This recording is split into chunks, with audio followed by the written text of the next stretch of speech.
So, welcome back to another episode. On today's episode, I'm going to be taking a look at SNK Arcade Classics 1. Now, I did an episode on the Neo Geo a few years ago, and since then, a lot of people have been asking me to talk about the Neo Geo some more, and that's something I've wanted to do for a long time. I love the Neo Geo. I've always loved the system. I think it's a great machine. I love the games. I really love the games. But the thing is I don't own all the games to talk about, so what I wanted to do was use the SNK Arcade Classics to talk about a lot of the games I used to just play in the arcade. Now, the thing about the Arcade Classics 1, this is the PlayStation 2 version, is this is not all of the Neo Geo games by any means, but I just thought I'd use this as a reference to talk about the memories of these particular games. One of the first games on the collection is Art of Fighting, one of the first few fighting games on the Neo Geo besides Fatal Fury. Now, the very first time I saw Art of Fighting, I walked into a local arcade, and it was up on, at that time, a big screen monitor. It was actually a big screen TV setup, actually, at the time.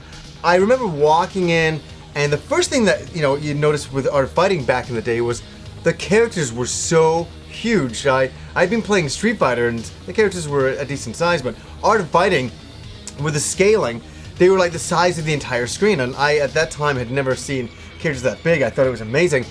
The other thing that struck me about Art of Fighting at the time was that you could actually damage your opponents. That is something I always loved about Art of Fighting. It's one of the classics of the Neo Geo. When you think of the Neo Geo, I always think of Art of Fighting. And when I got my home system Neo Geo years ago, the first game I got was Art of Fighting 2. And that built on the first game quite a lot. And the first game isn't what I would call a really balanced, excellent fighter, but it sure had the looks of it. And I think they really got it right in the second one. The second one's a very good game. Very tough end bosses, though, I gotta say that. Another great game on this collection is Baseball Stars 2.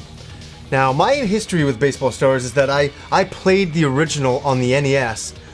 I love that game. I'm not really into sports games, but I played Baseball Stars every day after school. I really, really love that game. Now, when I first saw the Neo Geo cabinet when I walked into that arcade, Baseball Stars was one of the first few games on it, and I couldn't believe how cool it looked. And I guess what did it for me at the time was the anime graphics of it. It had really smooth controls. The controls were really easy to get you the hang of. It wasn't really a complicated sports game, so I could just kind of pick it up, play it, and I could either be very good at it or really bad at it. I enjoyed it. It was a lot of fun. Me and my friends used to play that one a lot. Now, years later, when I got my home system, I was able to pick up Baseball Stars 1 for a reasonable price of like $20 back in the day. And then I picked up Baseball Stars 2, one that I didn't have a chance to play in the arcades too much, and I love them both. I'm more nostalgic towards Baseball Stars the original, but Baseball Stars 2 is an excellent game as well. Here's another one that I own, and it's on the collection as well. Burning Fight.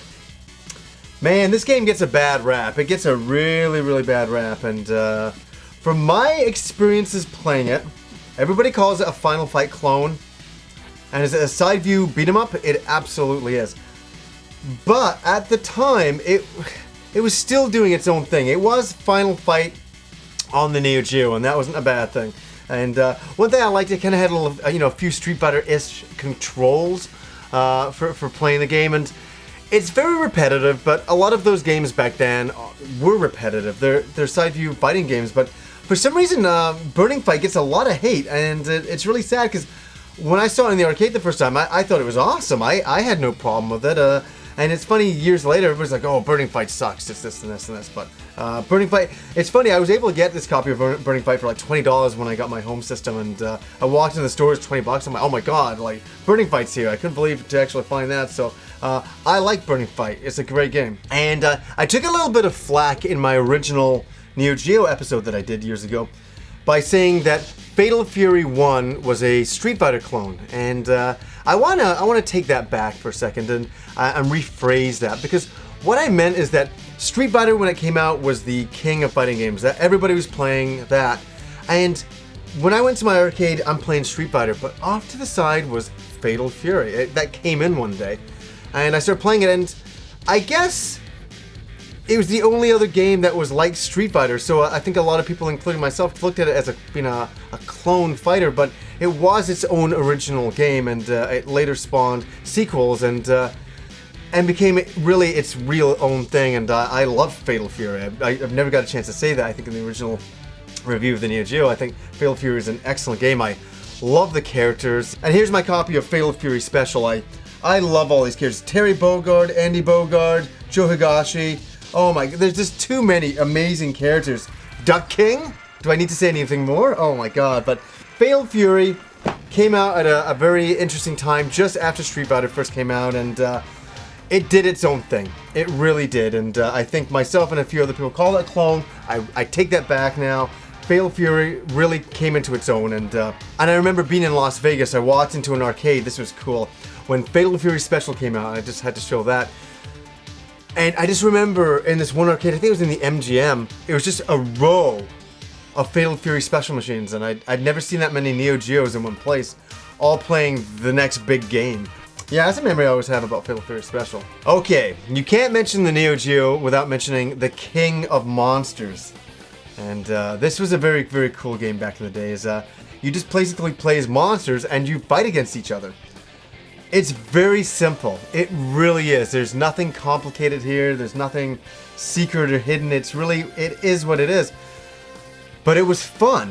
It was a lot of fun. And in checking, if you go back and check out, the King of Monsters, it's very, very simple, but it's a lot of fun. It's something you can pick up and play. It's supposed to be a quarter game. You put a couple quarters in, you play King of Monsters. It's not supposed to change your life, but if you get a chance on this, SNK Classics collection, give this a go. It's actually quite a lot of fun. How can I not mention the Neo Geo without mentioning a couple of shooters? And Last Resort is a great shooter to mention.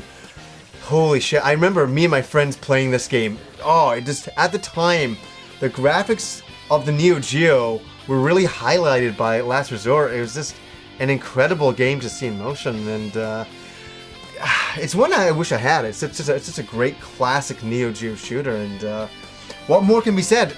Last Resort, brilliant game. I remember when I first got my Neo Geo home console. It was a couple years later, and I think it was my very first eBay purchase, and that was a game that I had to own. It was my first experience with the Neo Geo, seeing it, and that is Magician Lord. God, what a wonderful game. I mentioned in my original Neo Geo video that I walked into an arcade, actually up by me, just up the street, from me and Rob at the time, and I walked in, and there's this red machine, and there's Baseball Stars, NAM 1975, and Top Players Golf. But the one game that really caught my eye, those games really caught my eye, but the one game that really caught my eye was Magician Lord. This side view action game. And I know, I'm saying about all of these games, but the graphics of Magician Lord at that time, like at the time we were playing the Super Nintendo, and the Super Nintendo looked great. It looked really good, but holy crap. Here came Magician Lord, above and beyond everything else. I'd never seen a video game that looked that good. Magician Lord, do you know what? Magician Lord still holds up. Definitely give this game a whirl. Of all the games on here, I gotta say that Magician Lord is up there as my favorite because it was my first experience with the Neo Geo.